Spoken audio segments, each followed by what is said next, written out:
The dress I'm wearing today is ivory silk, soft, expensive, and calm against my skin. It's nothing like the one she ruined years ago, but my body still remembers that moment. Trauma has a strange way of living quietly inside you, waiting for the wrong second to speak. I'm standing by the floor-to-ceiling window of my office in downtown Chicago, watching the city move like it owes no one an explanation. My phone vibrates on the marble desk behind me. Once. Then again. Unknown number.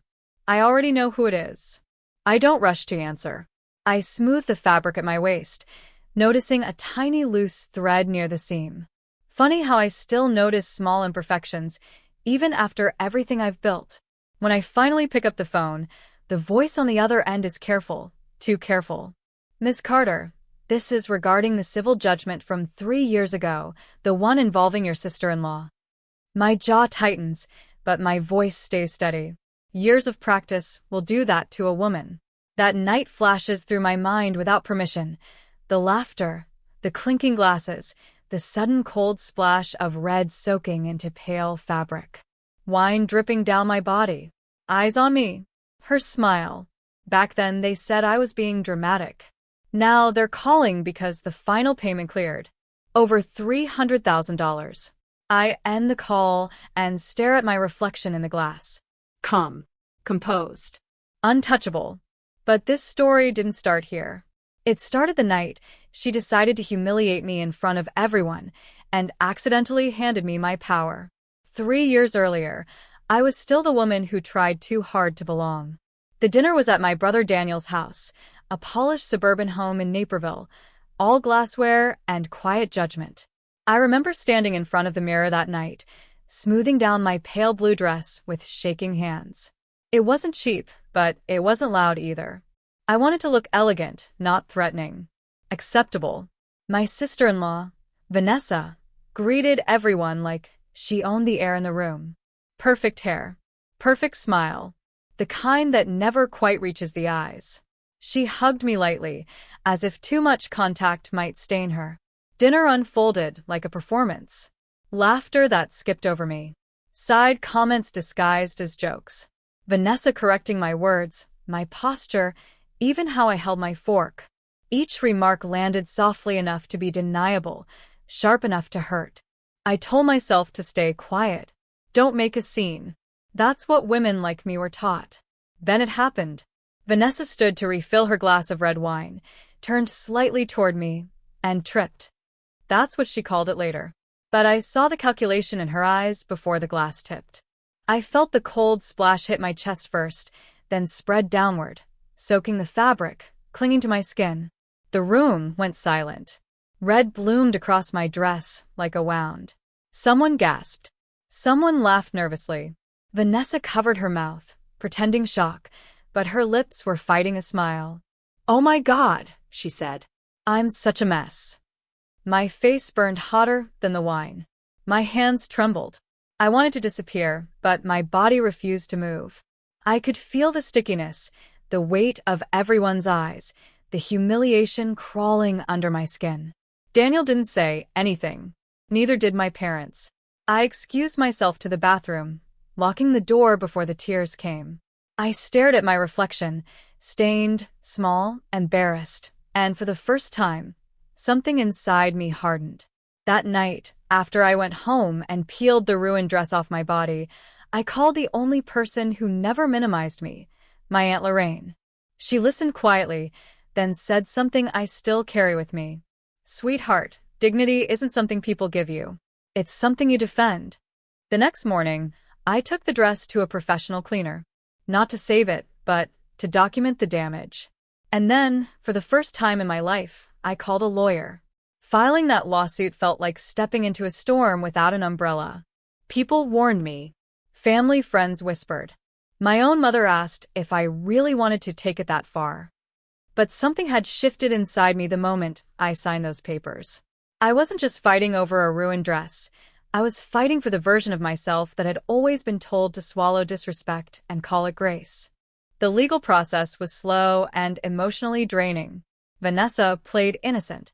Her lawyers tried to paint me as sensitive, unstable, vindictive. Each deposition felt like being stripped emotionally naked in a room full of strangers.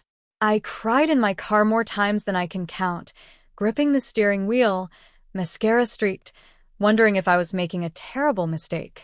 Around that time, I met Marian Blake, a senior consultant I was assigned to assist at the marketing firm where I worked. She was sharp, direct, and completely uninterested in office politics. One evening, after watching me stay late for the third night in a row, she asked why I was pushing myself so hard. I told her everything.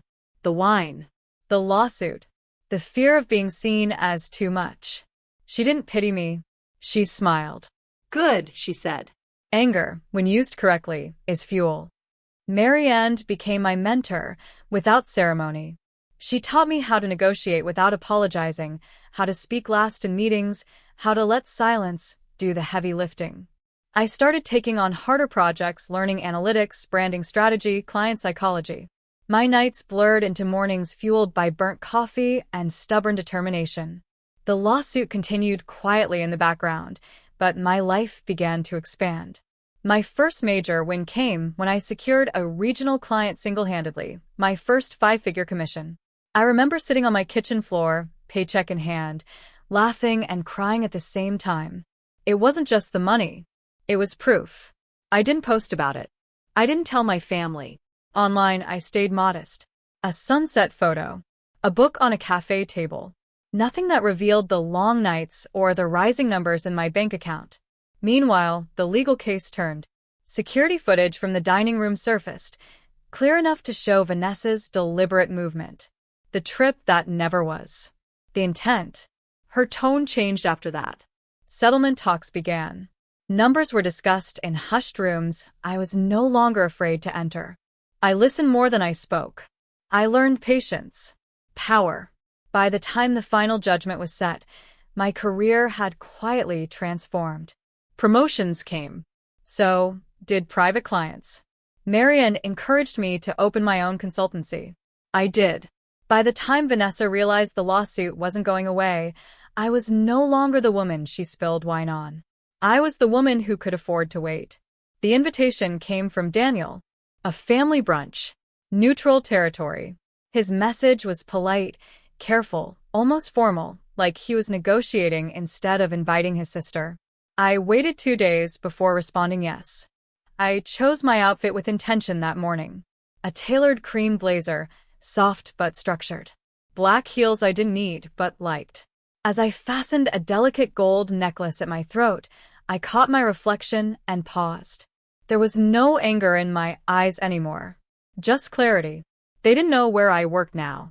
They didn't know what I owned. And I intended to keep it that way until the moment arrived. Brunch was held in a private dining room overlooking the river. Vanessa was already there when I arrived, seated perfectly upright, fingers wrapped tightly around her coffee cup.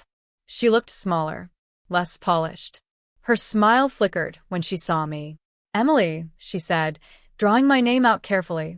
I nodded and took my seat. No hug, no small talk. The room filled with awkward conversation. Weather, traffic. Someone commented on the view. I listened, silent, letting the weight of my presence settle in.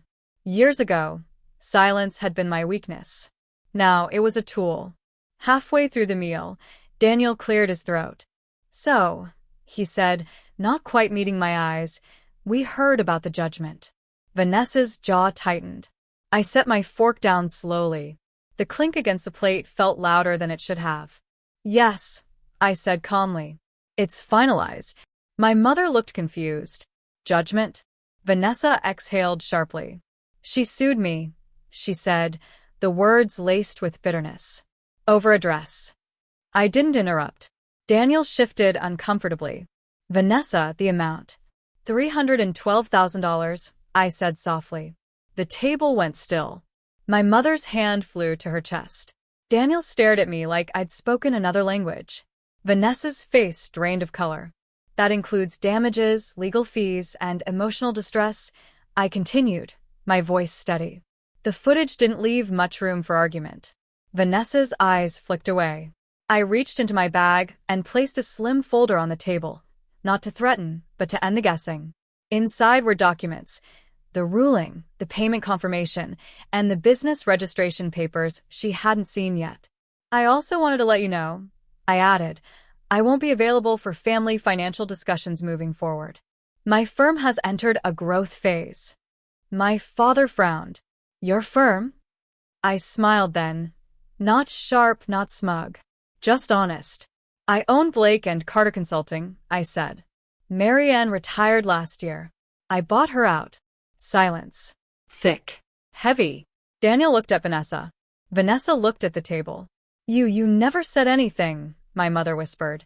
I wasn't hiding, I replied gently. I just stopped explaining myself. Vanessa finally looked up at me, eyes glossy, not with remorse, but with something closer to fear. I didn't think you'd actually win, she said quietly. I met her gaze, unflinching. I didn't think I needed your belief, I answered. The power in the room had shifted completely, and everyone felt it. The strange thing about power is that it doesn't announce itself. It settles in quietly, like it knows it belongs there. After brunch, Daniel asked if we could talk privately. Vanessa stayed behind, suddenly fascinated by her phone. I followed my brother to the terrace overlooking the river, the late morning sun warming my shoulders. Once upon a time, I would have been nervous. Now I waited. I messed up, Daniel said finally. I should have stopped it. That night. All of it. I studied his face. Older, tired, sincere in a way that felt unfamiliar. I believed he meant it. That didn't mean the damage disappeared. I'm not here to punish you, I said calmly. But I'm not here to pretend either. He nodded. We could use help, he admitted. Things have been tight. There it was. I didn't answer immediately. I let the silence stretch, watching a boat glide across the water. Marianne's voice echoed in my head. Never rush to fill silence. Let people reveal themselves. I'm willing to help, I said at last, but not the way you're expecting. Daniel turned toward me, hope flickering. First, I continued, any financial support goes through contracts. Transparency. No favors. No emotional manipulation. He swallowed. Okay.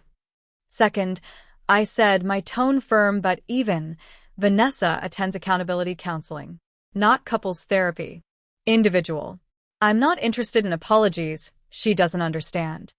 He hesitated, then nodded again. And third, I added, my boundaries are non-negotiable. No jokes about the lawsuit. No minimizing.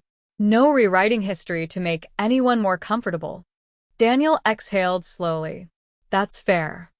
When Vanessa approached later, her confidence was gone. She stood in front of me like someone who'd misjudged the terrain and paid dearly for it. I didn't think it would go this far, she said quietly. I was angry, jealous. I wanted to embarrass you. The honesty surprised me. I know, I replied. Her eyes widened. You do? Yes, I said. That's why this ends now, not because you lost money, but because you finally told the truth. She nodded, tears welling but not falling. I won't forgive you today, I said gently. But I will allow you the space to become someone better if you choose to. She whispered my name like it was fragile. I didn't correct her tone. Later that night, alone in my apartment, I poured myself a glass of white wine. I noticed how steady my hands were. No shaking. No rehearsed speeches echoing in my head. Power hadn't made me cruel. It had made me clear. For the first time, my family relationships weren't built on guilt or silence, but on conditions that honored who I had become. And I was finally at peace with that. Change doesn't arrive all at once. It comes in quiet proof. Weeks passed. Then months. Vanessa started therapy, real therapy, not the performative kind. I didn't attend. I didn't ask for updates.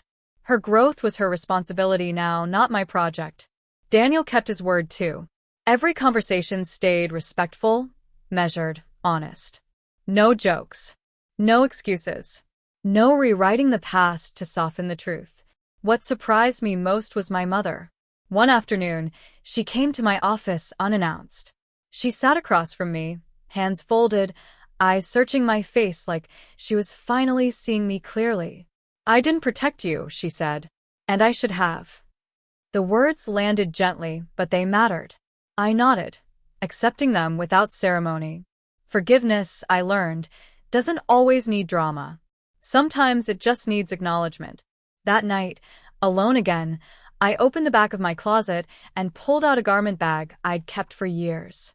Inside was the dress, the one stained with red, professionally cleaned but permanently altered. I ran my fingers over the fabric, remembering how small I felt, how exposed. Then I remembered Aunt Lorraine's voice. Dignity isn't something people give you. It's something you defend. I folded the dress carefully and placed it in a donation box, not because it was worthless, but because it no longer belonged to my story. I didn't need reminders of pain to honor my growth. The lawsuit had cost her over $300,000, but it gave me something far more valuable. A voice. Boundaries. Self-respect that no one could spill, stain, or take from me again. The city lights flickered on outside my window as I poured another glass of wine. White, chilled, chosen. I smiled at the quiet irony of it. Not bitter. Not triumphant. Just free. Because the truth is, she didn't lose money because of the lawsuit. She lost power the moment she tried to humiliate a woman who was done shrinking. And I didn't win because a court said so. I won because I finally chose myself. Bottom of form.